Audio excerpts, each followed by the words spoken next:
सभी कंवरिया के दिल से शुभकामना बा। जय भोले शंकर। हर हर महादेव, हर हर महादेव।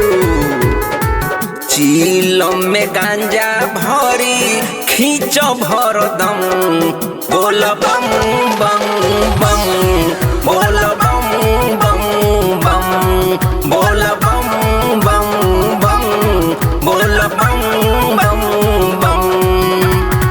रहिया में चल बत मिली खूबे दम, बोल बम बम बम, बोल बम बम बम, बोल बम बम बम, बोल बम बम बम।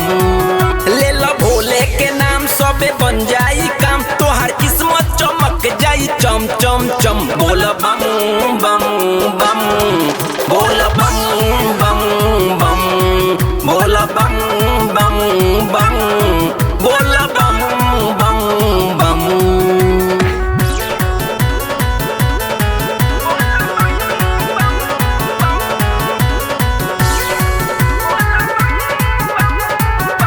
जय भोलेनाथ।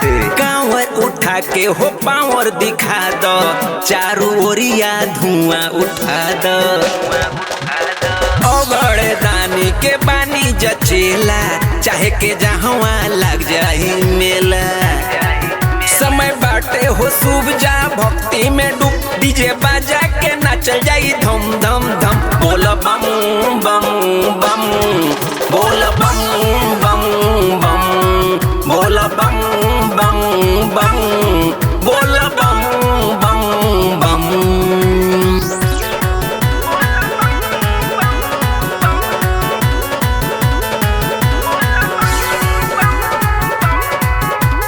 जय हो त्रिपुरारी। सोचे लका हाली माली लसुरती, बाबा के बूटी में बाबड़ी फुरती।